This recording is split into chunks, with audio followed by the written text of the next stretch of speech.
이사야 선지자는 장차 하나님께서 행하시고 또 이루게 될 그 복음의 사역들에 대해서 미리 내다보면서 얘기를 하고 있습니다.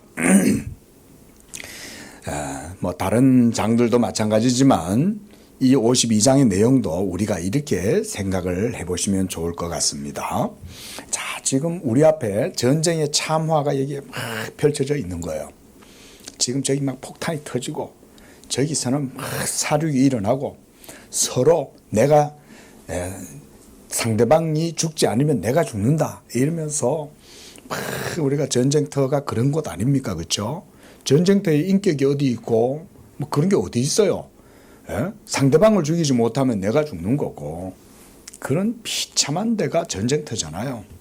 근데 지금 이스라엘이 한마디로 말해서 그런 비참한 상황 속에 완전히 소망이 끊어지고 그래서 어디에서도 도무지 소망을 찾을 수 없는 절망적인 이런 상황에 빠져 있고 그뿐만 아니라 이제는 절망에 지쳐가지고 더 이상 기력이 없는 거야.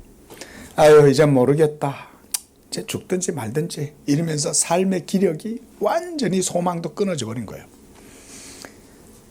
지금 이사야 선지자가 이스라엘을 향하여 예루살렘을 향하여 그와 같이 말을 하고 있는 거예요. 그래서 1절에서 시온이여 깰지어다 깰지어다 라고 말씀을 합니다. 그리고 힘을 낼지어다 라고 말하고 있는 거예요. 힘을 낼 수 없는 상황이니까 이렇게 얘기하는 거죠. 그렇죠? 또 여기서 1절에서 보면 깰지어다 깰지어다 이것을 몇 번 합니까? 2번이나 강조를 하는 거예요. 야 일어나.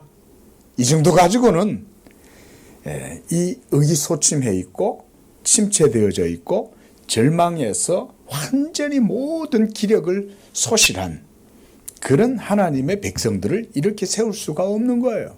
그냥 한 번 해가지고 일어나질 않는 거죠. 일어나! 깨어나! 이 정도 가지고 안 되니까 깨어나라! 깨어나라! 그리고 힘을 내! 힘을 내! 왜 이렇게 말씀하는 걸까요? 지금 상황은 한마디로 말해서 비참한 상황 속에 절망 가운데 한마디로 더 이상 떨어질 수 없는 절망의 나라 가운데에 완전히 떨어져 있는 그런 상황인 거예요. 그런데 놀랍게도요. 참 하나님의 복음과 하나님의 구원이라는 것은 참 어떻게 보면 되게 대반전의 드라마틱한 그런 것을 우리에게 보여주는 것 같아요. 하나님의 반전. 하나님의 반전은요, 인간의 모든 가능성이 완전히 무너져서 인간의 불가능한 그런 상황 속에서 하나님은 일하십니다. 왠지 아세요? 하나님이요, 자기의 이름과 영광과 의로움을 드러내시기 위해서 저는 그렇게 한다고 생각을 해요. 조금이라도 소망이 있고, 조금이라도 기력이 있고, 조금이라도 뭔가 가능성이 있는데, 그 하나님이, 야, 너희들 그 조그마한 가능성이 있으니까, 내가 요만큼 보태주면 거기에 너희 힘을 보태가지고 뭔가 좀 한번 해봐.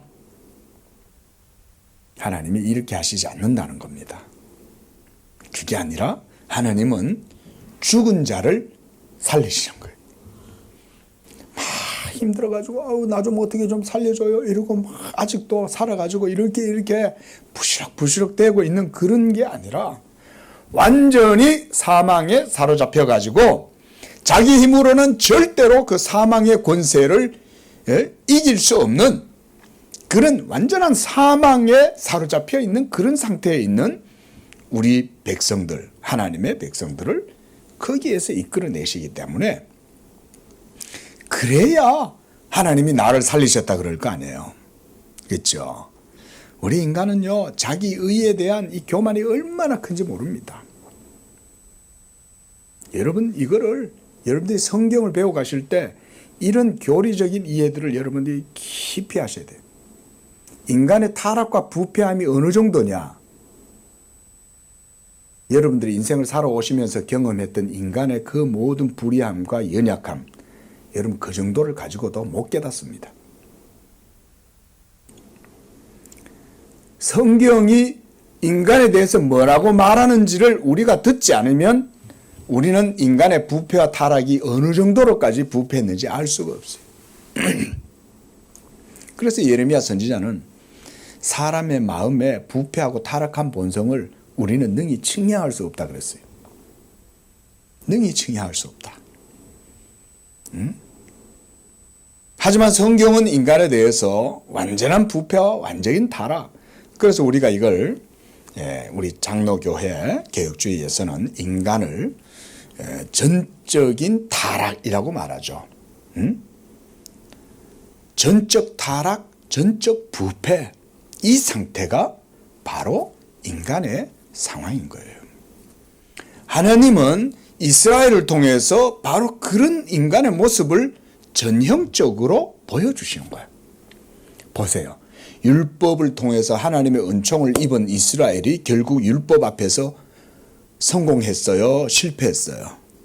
실패했죠. 그러면 율법을 주신 그 하나님이 불의하신 거예요? 그건 아니죠. 율법을 주신 하나님은 의로우신 분인 거예요. 그래서 의로우시기 때문에 율법을 사실은 이스라엘에게 주신 거예요.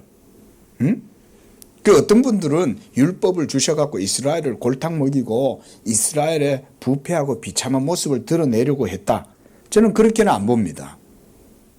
그건 하나님이 의도하신 바는 아니라고 생각해요. 그런데 왜 율법이 죽이는 것이 되었냐?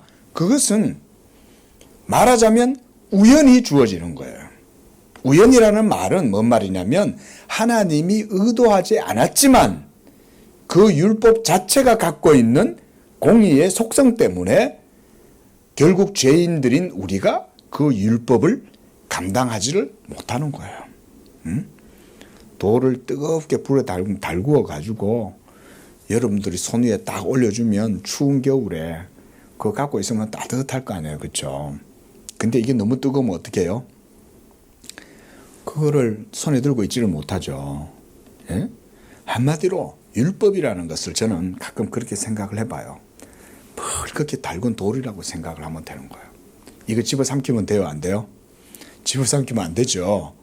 왜 그러냐면 우리가 그 율법이라는 하나님의 뜨거운 공의를 감당할 수가 없는 거예요. 그럼에도 불구하고 하나님이 이거를 주시는 이유는 뭐냐? 하나님의 의로우심 때문에 주시는 거죠. 그리고 이것을 가짐으로써 백성들이 하나님의 의를 배우고 하나님의 공의와 도를 배움으로써 하나님의 생명 가운데로 나오도록 하나님이 그렇게 의도하시는 게 사실은 율법 부여의 본질적인 목적입니다. 그러니까 생명에 이르게 할 그 계명이라고 사도 바울도 로마서 10장에서 말씀하잖아요. 생명에 이르게 할 계명이 도리어 사망에 이르게 하는 것이 되었도다. 사망에 이르게 하기 위해서 하나님이 율법을 주신 건 아니에요. 예? 이걸 잘 아셔야 돼요. 그러니까 율법을 적극적 의미에서 봐야 되는 거지 이렇게 소극적이거나 어떤 부정적 의미로 볼 필요는 없어요. 다만 우리가 율법을 감당하지를 못하는 거죠. 이스라엘 백성들이 율법에 걸려서 결국은 넘어져서 원 감람나무 가지에서 꺾여버리고 도리어 그 원 감람나무 가지에 어떤 가지가 접붙임을 받았어요?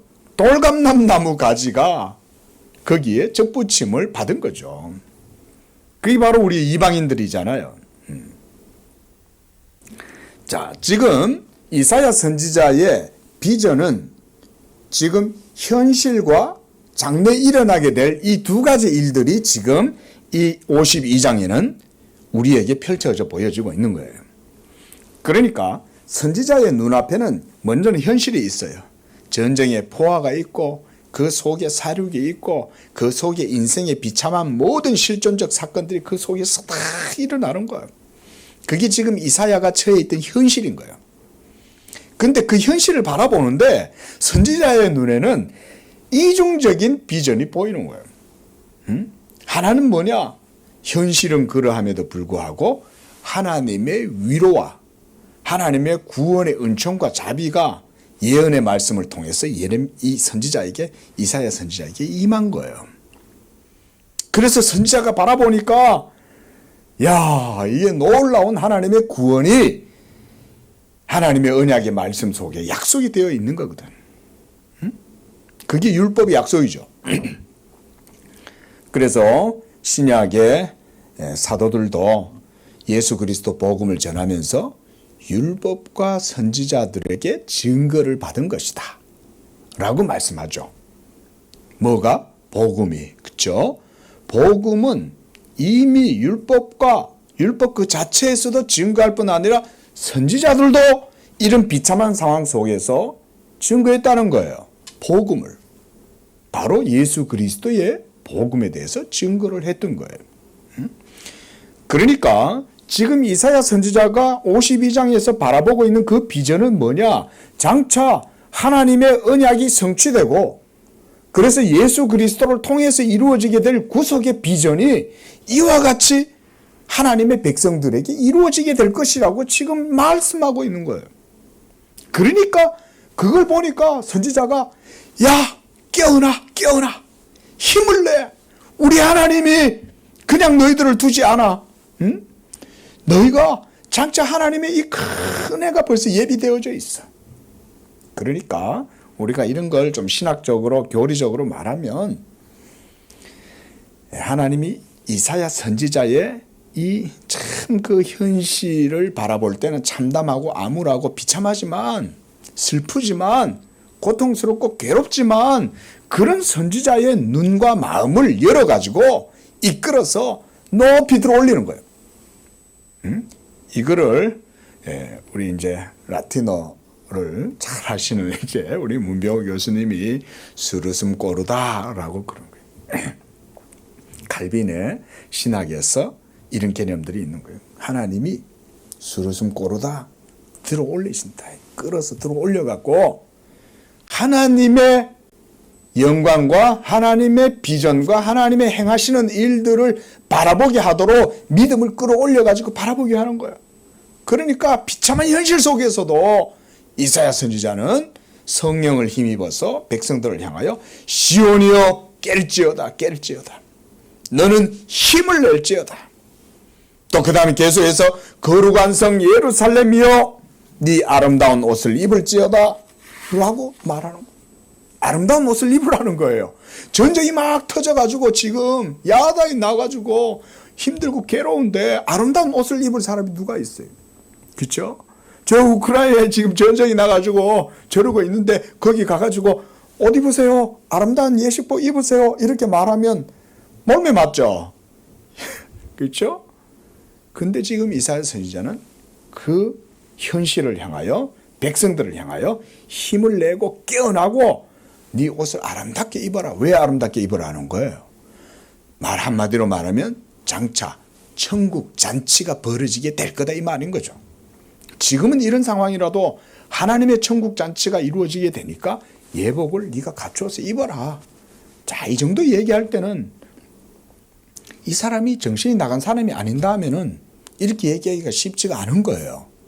그런데 이사야 선지자는 지금 하나님의 말씀으로 말미암는 위로를 받고 있고 그리고 그의 믿음이 높이 들려 올려져 가지고 오히려 그게 더 현실처럼 보이는 거예요. 지금 현재 이런 비참한 상황을 아예 잊어버리는 거예요. 차라리. 그러면서 하나님의 말씀이 더 실제죠. 믿으시기 바랍니다. 우리의 실제성과 우리의 현실, 우리의 실존이라는 것이 비록 남루하고 우리는 날마다 우리의 머리는 점점 더 휘어져 가고 우리의 세포는 점점점 기능을 잃어가고 이렇게 해서 쇠락해 갈지라도 사실은 그것이 보다 더 실제적인 것은 하나님의 말씀이 훨씬 더 실제적인 거다. 왜냐하면 하나님이 약속해 주시면 그건 반드시 이루어지잖아요. 그렇죠? 하나님의 약속의 말씀이 바로 예수 그리스도를 통해서 이루어지게 될 것에 대한 그 약속이 그게 진짜 실제인 거예요. 사실은. 비록 우리의 현실은 이래도 하나님의 현존성이 훨씬 더 실제잖아요. 그래서 우리가 이걸 신학에서 말하면 우리의 삶은 어떻게 보면 그림자의 삶과 같은 거예요. 제가 플라톤 얘기하는 거 아닙니다. 우리는 그림자다 그거 아니에요. 제가 뭐 동굴에 있는 그림자 이런 게 아니에요. 예? 하나님의 약속의 확실성을 말하는 거예요. 예? 여러분들이 오늘 내일 내가 너한테 100만 원 줄게. 그렇게 해서 여러분들 스스로 100만 원을 가지고 있는 거예요. 누구한테 주려고. 예? 잘 들어보세요. 여러분들에게 지금 1000만 원이 있고 누군가에게 100만 원 주고 싶은 마음이 생겼어. 그런데 내가 100만 원을 다른 사람한테 진짜 주고 싶은 거야. 그 사람한테. 그런 마음 먹는 게 여러분들은 확실하다고 생각하잖아요. 그죠? 내가 결정했으니까. 응? 그래서 내가 결정해서 이 100만 원을 아무개에게 내가 내일 반드시 준다. 자기 스스로도 그렇게 생각했고 그 사람도 그렇게 예의를 들었다고 생각해봐요. 그 사람도 돈을 봤어. 와, 그 돈 나한테 내일 주겠다고? 고마워. 이야, 내일 이제 나한테 좋은 일이 일어나겠네? 우리는 그런 것을 실제라고 생각할 수 있는 거예요. 내한테 돈이 있고 나한테는 아직도 100만 원 줘도 900만 원이 남아있으니까 응? 나 이거 그냥 저 사람한테 줄래? 라고 마음을 먹을지라도 그런 생각과 행동과 의지와 결정이 여러분에게 있어도 그거보다 훨씬 더 실제는 뭐냐? 하나님은 이렇게 말씀하시는 거죠.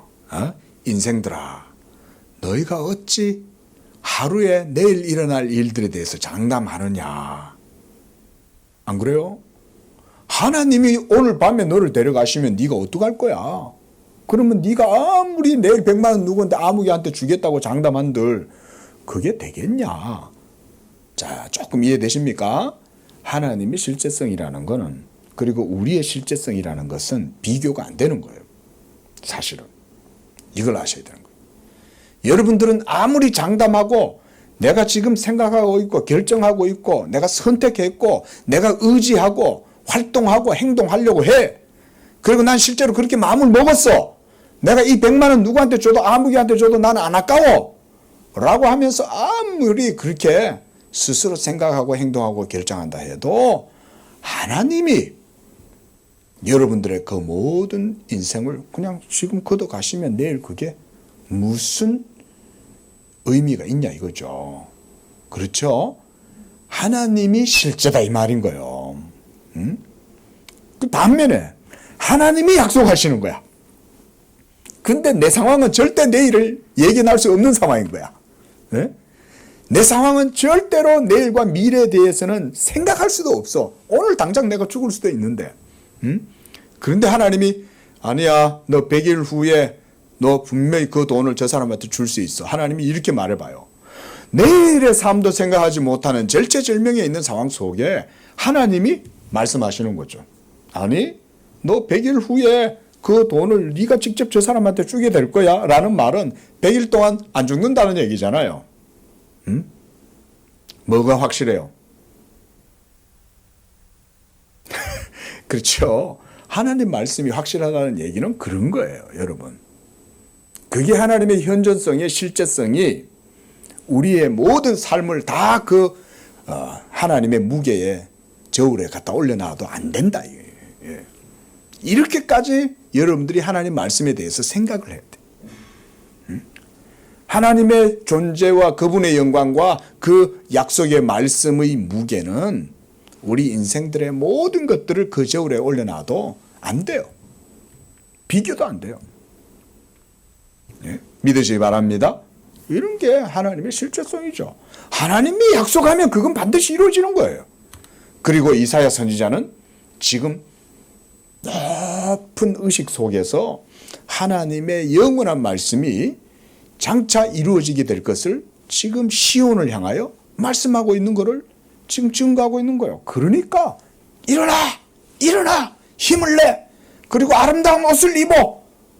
이렇게 미친 사람처럼 떠드는 거죠. 그렇죠? 이사야 선지자가 아니라 다른 사람이 바라보면 뭐라고 그러겠어요? 저 정신 나갔네. 지금 상황이 어떤 상황인데 저런 소리 하고 있어. 지금 이 전쟁가 터져가지고 다 죽어가고 있고 지금 이 모양인데 무슨 저런 정신 나간 소리를 하냐. 선지자가 드디어 미쳤구나. 이럴 거 아니에요. 그런데 선지자는 하나님의 말씀에 사로잡혀서 지금 당장 현실적인 눈으로 그게 안 나타나는 것 같아도 하나님의 실제성과 현존성 때문에 그 말씀을 그대로 백성들에게 증거하고 있는 거예요. 이렇게 바라보는 거예요. 그리고 실제로 이 일이 이루어지게 되죠. 예수 그리스도를 통해서 시온의 왕이신 예수가 오셔가지고 나귀를 타고 오시고 동정여에게서 태어나시고 그의 어깨에는 정사를 메고 평강의 왕으로 그가 다 이 땅 가운데 오셔가지고 예루살렘 성을 들어가시잖아요. 그거를 바라보는 거예요. 이사야 선지자는 보라, 네? 시온의 왕이 나귀를 타고 예루살렘에 입성한다. 그게 아직 700년 후에나 돼야 나타나는데도 이사야 선지자는 지금처럼 바라보고 있는 거예요. 지금처럼. 우리가 이런 걸 신학에서 종말론적 의식이다 이렇게 말해요. 종말론적 의식. 네. 아직 이루어지지 않았고 하지만 이미 하나님의 약속의 말씀이 임했을 때는 그 말씀의 실제성 때문에 우리는 지금이라고 말할 수 있는 거예요. 지금. 좀 어렵죠? 예? 이런 걸 그래서 종말론적이다. 이런 걸 우리가 크로노니컬하다라고 안 보는 거죠. 연대기적인 그런 어떤 시간적 의미에서 보지 않고 종말론적 시간관이다. 이런 말을 써요. 예? 자, 어쨌든 본문으로 다시 돌아가서 이 복음의 은혜가 임하게 될 때 1절 하반절에서는 할례 받지 못한 자, 아니한 자, 그 다음 부정한 자가 다시는 너에게로 들어옴이 없을 것이다. 한마디로 하나님의 복음이 완성되고 그래서 하나님의 의가 완전하게 이루어짐으로써 더 이상 모형과 그림자와 상징의 시대, 몽학 선생의 시대 아래에서 엉거주춤하고 어지중간하게 하나님을 섬기던 그런 구약의 누더기는 다 버려버리고 이제 복음의 의를 힘입음으로 더 이상 할례받지 아니한 자와 부정한 자가 하나님의 시온 가운데로 들어옴이 없는 거예요. 하지만 구약시대에는 그렇지 않았죠.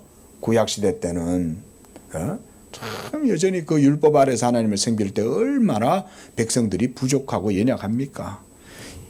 고작 갖고 온다는 것이 불완전한 어린 양 한 마리 데리고 와가지고 그렇죠? 그걸 제사장 앞에서 잡아 죽여가지고 그 피를 흘리고 그래가지고는 하나님 앞에 죄사함의 의식을 치르고 자기 죄를 그 양에게로 다 전가시켜갖고 그 양이 대신 희생제물이 되고 이런 식의 방법이었지만 이제는 더 이상 이제부터 할례받지 않고 부정한 자가 너희들 가운데 들어옴이 없다. 왜?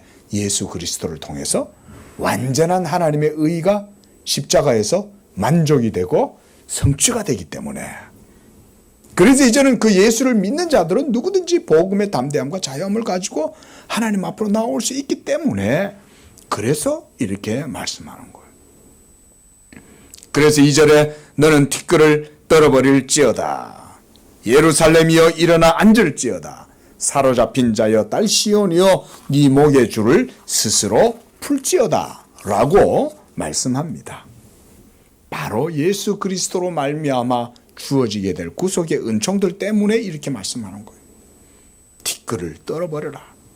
티끌이라는 것은 죄로 말미암는 비참한 현실 속에 온갖 실존적인 고통과 괴로움을 상징하는 거예요. 티끌이라는 거는. 예? 피난 가는데 머리에 지푸라기가 없겠어요. 그렇죠? 피난을 가는데 어떻게 온 몸에 티끌이 없겠냐고요. 예? 전쟁이 나가지고 예? 전쟁의 포화 속에서 이리 도망가고 저리 도망가고 살 길을 찾아가지고 막 진보다리를 쥐고 도망을 다니고 있는데 어떻게 몸에 티끌이 없겠냐고요. 그런 얘기인 거예요. 응? 비참한 상황 속에 있는데 절망의 상황 속에 있는데 우리가 옛날에는 요즘은 장례 문화가 많이 바뀌었지만 불과 한 몇십 년 전만 해도 지금도 그런 데가 있을 거예요. 가보면 막 상복을 입고 머리에 막 새끼를 둘러매고 막 온몸 머리 막 지팡이를 들고 문상 오면은 아이고 이렇게 곡을 하잖아요, 그죠? 예? 일부러 막 그 비참함, 슬픔, 애통함을 그 상복을 입고는 표현을 하잖아요. 저희도 아버지 돌아가셨을 때 큰아버지가 와가지고는 그렇게 하라고 전부 다 시킨 거예요. 그래, 아유, 그 뭐 별것도 아닌데, 아버지는 예수 믿으시는 장로님이시고, 예? 저도 뭐 그때 당시 이제 신학을 준비하고 있는 그런 상황이고 한데, 전혀 그럴 일이 그냥 양복 입고 그냥 깔끔하게 입고, 뭐 우리는 곡도 안 하죠. 예수 믿는 사람들은 장례식에서 곡 안 합니다. 예? 그리고 사실은 헌화도 안 합니다. 사실 헌화하는 거는 왜 해요? 헌화하는 거는 죽은 사람 앞에 하는 거잖아요. 그런 거는 사실은 우리 엄밀히 말하면 헌화하는 것도 성경적으로는 합당치 않습니다. 근데 우리가 이제 그리스도인들의 장례식, 소천하신 분들 앞에 가가지고도 이렇게 헌화를 얘기하잖아요. 그거는 죽은 분 앞에 하는 건 아니라고 생각하시면 돼요. 그 죽은 사람한테 꽃을 바치는 건 아니고 그냥 상징적 행위로 이렇게 꽃을, 국화꽃을 이렇게 하얀 꽃을 이렇게 올림으로써 조의를 표합니다. 이런 정도의 상징적 의미로 생각을 하는 거지, 그 꽃을 갖다가 그 영정 앞에다가 이렇게 얹는다고 해서 그분이 그걸 받는 건 아니잖아요. 그런데도 이 인생들이 연약하니까 그런 거라도 해야 뭘 하는 것 같은 거야. 예? 어제도 어떤 아는 분 목사님 또 저기 있어서 조문을 갔다 왔는데요. 벌써 이렇게 그리스도인의 장례식장인데도 그 앞에 이렇게 꽃을 다 갖다 놔요.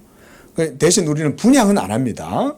예수 안 믿는 사람들은 믿음이 없으니까 분향을 하긴 하지만 우리 그리스도인들의 또 돌아가신 분이 그리스도인이에요. 그러면 절대 분향 같은 건 하면 안 돼요.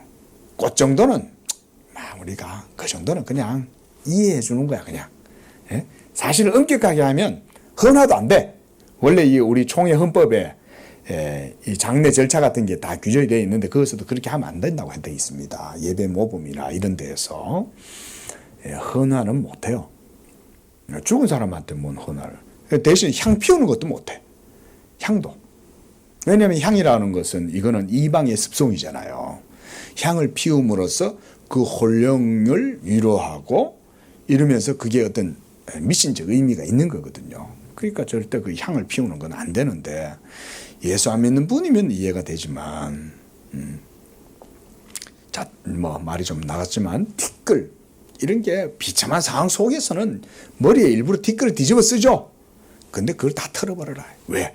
예수께서 너에게 기쁨을 주시기 때문에.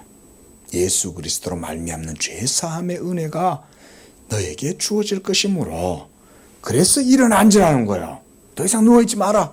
일어나 앉으라. 이런 걸 보면 이사야 선지자는 미리 이미 일어난 것처럼 말을 하고 있죠. 근데 현실은 그게 아닌데, 그렇죠? 지금 아수르가 계속 공격하고 있고, 여러 주변의 강국들은 연약해진 이 이스라엘을 어쨌든지 정복하고 자기들 마음대로 어떻게 하고 싶어가지고 다들 그러고 있잖아요. 그런 상황 속에서 선지자가 백성들을 향하여 지금 이렇게 말합니다. 특히 사로잡힌 딸이다 라고 말합니다. 그리고 시온이여 네 목의 줄을 스스로 풀지어다. 이 목의 줄이 무엇일까? 여러 해석들이 있을 수 있겠지만 저는 먼저는 이것을 우리가 영적으로 좀 해석할 필요가 있다고 봐요. 물론 현실에서도 이 목의 줄이 있겠죠. 이것은 정치적 의미라고 할 수 있어요. 예를 들어서 저 북한에 있는 교회들, 김정은 정권 아래에서 목에 줄이 매여 있다고 봐야 되죠. 저 중국의 교회들 얼마나 박해를 받습니까? 시진핑 정권 아래에서 하나님이 괴롭히시는 거예요. 스촨성 스촨댐 넘어지게 하고 막 코로나 갖다 먹이고 막 이래가지고 정치적인 불안을 동요시키고, 무엇보다 사탄이 막 정사들을 위해 역사를 해가지고 시진핑 같은 하나님의 택함받지 못한 자들을 막 주무르는 거예요. 그래가지고는 막 백성들을 억압하게 하고, 여러분 보이지 아니하는 정사와 권세 뒤에는 악한 사탄이 역사합니다. 특히 그런 사탄이요 싫어하는 거, 교회 세우는 거 싫어하는 거예요. 하나님의 나라가 그 중국 가운데 이루어지는 걸 싫어하는 거예요. 그러니까 악한 사탄이 악한 자를 쓰는 거예요. 하지만 하나님은 어떻게 했어요? 그러할지라도 전능하신 하나님의 섭리는 그 위에 있어요. 그리고 때가 되면 하나님은 꺾으시는 거예요. 다 했냐? 네 역할 여기까지야. 이러면 끊어지는 거예요. 네? 하나님이 교만한 자들은 꺾으십니다. 어떻게 무너지는지를 여러분들이 이제 보시면 돼요. 이렇게 말을 들었으니까 하나님이 저 중국을 어떻게 하시나, 하나님이 저 교만한 러시아를 어떻게 하나님이 꺾으시는가, 이런 것에 대한 여러분들이 눈을 가지고 역사를 바라봐야 돼요. 여기엔 우리나라 정권도 예외가 아니겠죠? 누구도 여기엔 예외가 없어요. 하나님이 교만한 자들을 어떻게 쓰시는가, 그리고 그런 교만한 자들의 말로가 어떻게 되는가, 여러분들이 눈을 부릅뜨고 이렇게 쳐다보세요. 예수를 믿으면 하나님이 어떻게 행동하시는지를 봐야 될 거 아니에요. 이사야 당시 때도 하나님은 그렇게 하셨지만 지금도 마찬가지인 거예요. 바벨론의 느부갓네살을 하나님께서 야수와 같이 돌변하게 만들어버린 거예요. 한마디로 광기에 사로잡혀가지고 미친 사람처럼 들풀을 뜯어먹고 이러면서 그 바벨론의 느부갓네살 얼마나 대단합니까? 예? 날아가는 새도 떨어질 정도로 대단한 권세를 가졌잖아요. 근데 하나님이 자기 영광을 그렇게 드러내시는 거예요. 야 이놈아, 네가 한다고, 네가 지금 이 순간부터 지혜가 떠나가고 내가 너를 저 들짐승처럼 만들어버릴 거다. 그 순간 느부갓네살이 그렇게 돼버리잖아요. 하나님은 그렇게 하실 수 있는 거예요. 우리 인생들은 하나님 없이 자기가 주체적이고 자기가 능동적이고 자기가 모든 걸 다 할 수 있는 양 생각하지만 사실은 그게 아니에요. 여기서 네 목의 줄을 스스로 풀어라 라고 하는 말은 바로 죄에 사로잡혀가지고 고통하는 자들에게 대해서 더 이상 그거에 얽매여 있지 말라는 거죠.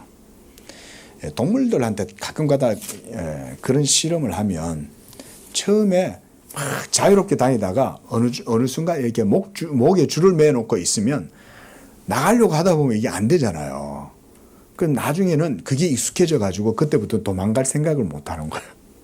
그렇죠? 그 나중에 주인이 몰래 그 줄을 갖다가 이렇게 풀어놔도 자기가 풀린 줄을 모르는 거야. 예? 풀어놔도 내가 풀렸나? 모르는 거지. 죄에 길들여져 있고 죄에 사로잡혀져 있는 우리 인생들에게 야, 너 그 목에 걸려있는 그 율법의 오랏줄을 벗어버려! 라고 말하는 거예요. 왜냐하면 율법이 여러분들을 정죄하고 율법이 여러분들을 쏘고 율법이 여러분들을 죄인이라고 그렇게 몰아세울 때 그것 때문에 우리는 다 눌려가지고 죄의 권세 아래에서 사로잡혀 살아가잖아요. 이미 예수께서 십자가에서 자유함을 주셨는데 믿으시기 바랍니다. 예수께서 십자가에서 우리를 자유케 하셨죠. 그래서 아들이 너희를 자유롭게 하면 너희가 자유하게 되리라.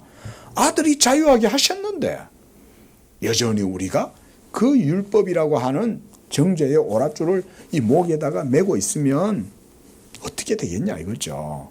그 지금 이사야 선지자가 이스라엘 백성들에게 지금 그 말을 하고 있는 거예요. 그리스도께서 우리의 언약의 주께서 장차 너희들의 목에 있는 그 모든 율법의 오라를 풀어주셨다. 그리고 3절도 보십시오. 여호와께서 이와 같이 말씀하시되 너희가 값 없이 팔렸으니 돈 없이 속량되리라. 그리스도의 복음을 설명하고 있는 거죠. 하나님께서 우리에게 베풀어 주시는 은혜는 값 없이 주시는 은혜인 거예요. 그런데 여기서 값 없이 팔렸다는 말은 아담으로 말미암아 모두 다 죄 아래 팔렸다. 저는 이 말씀을 그렇게 보고 싶어요. 아담 안에서 우리는 이미 태어나기도 전에 내가 무엇을 하기도 전에 벌써 우리는 죄에 팔려 있죠. 아담 안에서. 한 사람으로 말미암아 죄가 들어오고 그 한 사람으로 말미암아 사망이 모든 아담의 후손들에게 미쳤나니 그 사망에서 자유로운 사람은 한 사람도 없는 거예요. 모든 사람이 죄 가운데 나서 죄 가운데 살아가고 죄를 짓다가 그 죄 때문에 죽는 거예요. 이게 우리 인생인 거예요. 하지만 하나님께서는 너희가 그렇게 값없이 팔렸지만 돈 없이 속량되리라. 예? 예수께서 피값으로 우리를 다 사신 줄로 믿습니다. 이게 바로 이 본문의 말씀에서 하시는 복음인 거예요. 예수의 피의 값, 그 공로의 가치로 우리가 속전을 얻은 거예요. 속량함을 얻은 거예요. 그래서 이와 같이 돈 없이 속량되리라고 말씀하는 거예요. 죄의 노예가 되고. 여러분 사실상 사탄은요 우리의 주인은 아니에요. 그런데 사탄은 깡패인 거야. 양아치인 거야. 여러분 TV에 뭐 느와르 영화 같은 걸 보면 그렇잖아요. 무슨 뭐 저 강남파와 강북파가 서로 싸우는 거야. 서로 싸우는데 가만히 보면 웃기죠. 여러분 웃기지 않습니까? 그게 저들 거예요? 양아치들이 뭐 지역 놓고 싸우잖아. 무슨 파 이러면서. 그러면서 가가지고는 뭐라 그러냐면 동네 분식집이나 포장마차 같은 데 가갖고 우리가 지켜줄 테니까 돈 내 그러죠. 딱 사탄이 양아치하고 똑같은 짓을 하는 거예요. 양아치들이 동네 양아치들 깡패들이 다 그런 짓을 하잖아요. 아니 그러니까 왜 줘둘 거야? 줘둘 게 아니야. 근데 폭력으로 가가지고 무참하게 무법하게 그거를 지배해가지고 빼앗죠. 아니 그 길거리에서 행상을 하는 사람한테 저들이 왜 돈을 받아? 저들이 뭐 그 사람 그 행상 차리고 도매로 물건 떼올 때 저들이 뭐 돈을 보태준 적이 있어? 없잖아요. 근데 가가지고는 겁주고 윽박 지르고 이러는 거죠. 여기 우리 관할권이야? 그게 왜 저들 관할권이야? 응? 우리나라 사법 당국이 이런 걸 잘 세워야 돼요. 응? 그리고 저들끼리 또 싸우지. 영역 싸움 한다고. 언제 그게 저들 거였어? 저들 게 아니죠. 사탄이 다 여러분 똑같이 그렇게 하는 거예요. 사탄은 여러분들의 주인도 아니고 죄인들의 머리도 아니에요. 원래 사탄은 아무것도 아니야. 원래 그냥 자기 집도 없고 이리저리 정처 없이 그냥 떠돌아다녀. 언제까지? 하나님이 온 우주를 심판해서 모든 사망까지 완전히 이 지옥의 권세 가운데 던져가지고 싸그리 제거해버려야 될 때까지 사탄은 잠시 동안 지금 깡패처럼 그냥 한량처럼 돌아다니는 거야. 그래가지고 시커먼 추리닝 입고 맨날 운동화 신고 옆에 일수백 들고 이러면서 머리에 그냥 발라가지고 이러면서 그냥 깡패처럼 돌아다니는 거예요. 그냥 그 목걸이 하고. 동네 한량이 그러고 돌아다니는 거 아니에요. 사탄은요 그런 거예요. 사탄이 뭐 여러분 하나님한테 무슨 천국권이 없어요. 그런데 중세시대 때는 신학이 잘못 이해를 해갖고 사탄이 우리의 죄값에 대한 천국권을 하나님께 갖고 있다는 식으로 생각했는데 여러분 그건 잘못된 신학입니다. 우리 성도님도 그런 거 떨쳐버리세요. 그거 아니에요. 사탄은 원래 우리한테 아무런 천국권도 없고 하나님께 대해서도 천국권도 없어요. 응? 사탄은 그저 깡패인 거야. 실제하는 존재긴 해. 실제하는 존재긴 한데 사탄은 악해가지고 무법하고 이러니까 온통 와가지고 하나님 대신 자기가 거기서 왕노릇 하려고 막 나발이 차지하고 그것 갖고 막 행패를 부리고 이러는 거예요. 그래서 하나님이 없는 자들 가운데에서 지가 마치 왕인 양 행세하는 거야. 영적으로는 능력이 있으니까. 천사니까. 하지만 여러분 하나님께서 여러분들을 피값으로 주고 샀다고 할 때는 누구한테서 샀겠어요? 여러분 사탄한테서 샀겠어요? 그 사탄 배상설이라는 게 그래서 이단설이에요. 여러분 예수님이 십자가에서 죽으신 것은 사탄에게 죄의 값을 물어주려고 하신 게 아니에요. 그게 아니라 하나님 그분 자신이 바로 그 율법의 공의에 따라서 우리의 모든 죄가 다 속죄를 치러야 되기 때문에 그래서 예수님이 십자가에서 죽으시고 자기의 피값으로 우리를 속량하시는 거지 사탄하고는 관계없어요. 근데 예수님의 보혈의 은혜로 죄사함을 받았다는 것을 알고 나니까 그때부터는 사탄이 이제 자기 정체가 밝혀지는 거지. 그러니까 이제 그러는 거죠. 속량함을 받은 자들이 사탄한테 뭐라 그러겠어요? 야, 네가 뭔데 우리한테 와가지고 함부로 돈을 내놔라 그러고 체주도 무슨 체주도 아닌 게 와가지고는 무슨 우리한테 그런 거 주장해. 너하고 나하고 무슨 상관이야? 심지어 예수 믿는 사람들은 율법에 대해서도 자유롭죠. 그렇죠? 예? 더 이상 율법이 여러분들을 정죄하지 못하잖아요. 근데 사탄도 와가지고는 더 이상 그걸 할 수 없는 거죠.